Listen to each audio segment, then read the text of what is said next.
Date President To Lam took the oath. Israel. Hamas conflict. WHO calls for lifting restrictions on aid. Istanbul's century-old streetcar, a combination of nostalgia and modernity. Hello everyone, you are watching today's news on NTV channel. My name is Thành. Let's get started. On the morning of May 22nd, during the 7th session of the 15th National Assembly, a ballot was conducted to elect General To Lam, Politburo member and Minister of Public Security, as the President of the Socialist Republic of Vietnam. Under the leadership of National Assembly Chairman Tran Ton Man, the National Assembly voted to pass the resolution to elect the President of the Socialist Republic of Vietnam for the 2021 to 2026 term by electronic voting. With the majority of National Assembly delegates voting in favor, 96.92%, the National Assembly passed the resolution to elect Comrade To Lam as President of the Socialist Republic of Vietnam for the 2021 to 2026 term. In front of the National Assembly, compatriots and voters nationwide, State President To Lam took the oath. Under the sacred red flag with a golden star of the fatherland, before the National Assembly and the entire electorate of the nation, I, President of the Socialist Republic of Vietnam, solemnly swear to remain absolutely loyal to the fatherland, the people, and the Constitution of the Socialist Republic of Vietnam, and to strive and make every effort to fulfill the duties entrusted by the party, the state, and the people.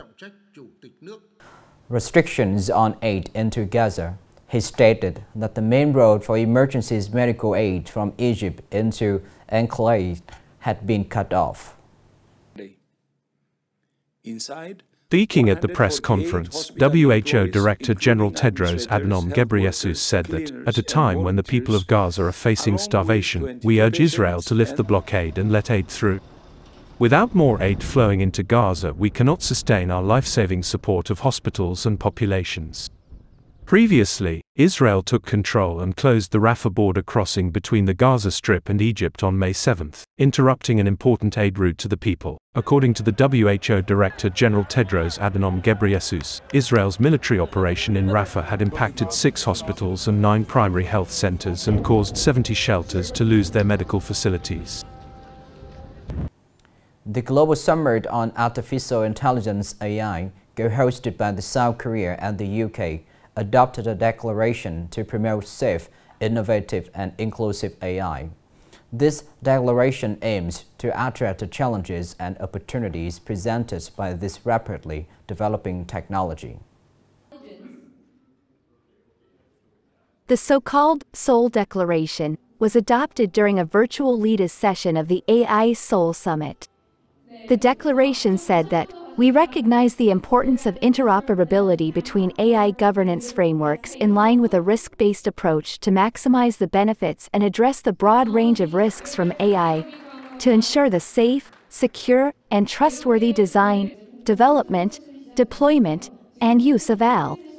The leaders session was attended by leaders from the group of 7 countries: the United States, Canada, France, Germany, Italy, and Japan, as well as Singapore and Australia, along with representatives from the United Nations, the Organization for Economic Cooperation and Development, and the European Union.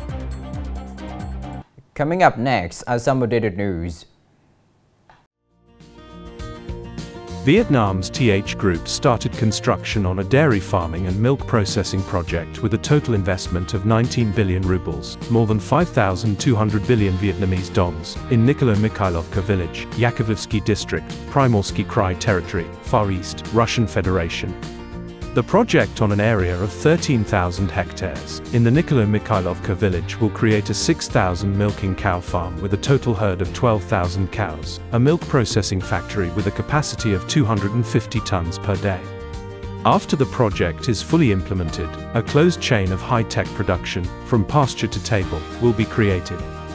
At the first stage, the plan is to sell dairy products on the Russian market. In the future, the possibility of exporting to the markets in the Asia-Pacific region.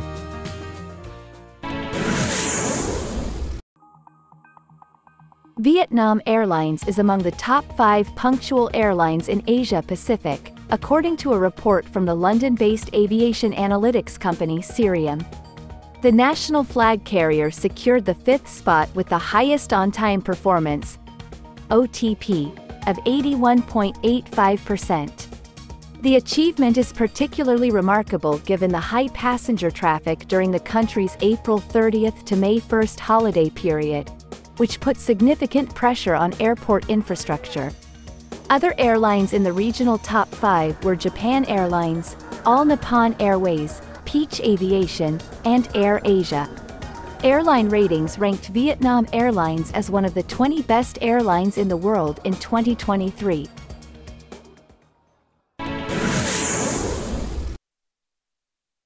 Nghệ An Department of Education and Training announced the admission form for the 10th grade entrance exam of the 2024-2025 school year. This year, more than 47,000 students registered in schools in the province.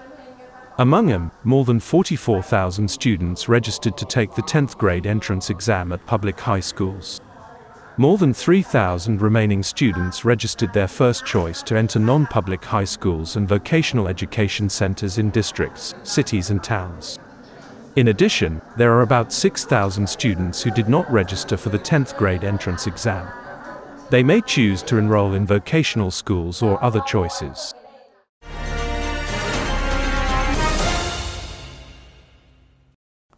Istanbul's emblematic red and white trams, cherished by both locals and tourists for over 100 years, are set to be replaced by more modern electric vehicles.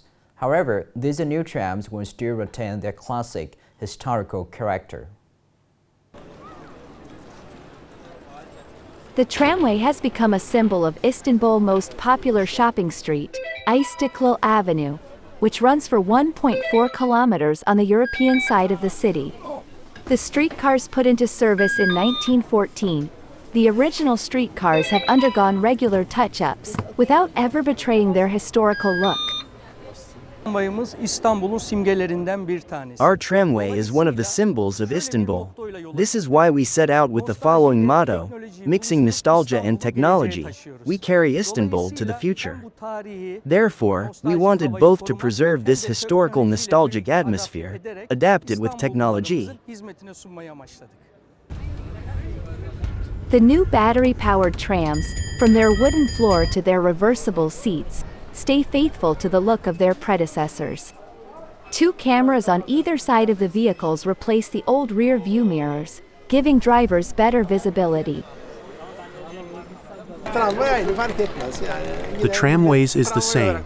It doesn't change anything. People won't know whether the power supply comes from a battery or wires, so the nostalgia will stick around. Istanbul's mayoral office says it plans to retire all the old trams and put them in a transport museum. In the meantime, the newest electric vehicles will operate with their century-old systems during testing. Until the collapse of the Ottoman Empire in the 1920s, Istiklal Avenue, or the Grand Avenue of Para as it was known then, was the heart of the city's cosmopolitan quarter.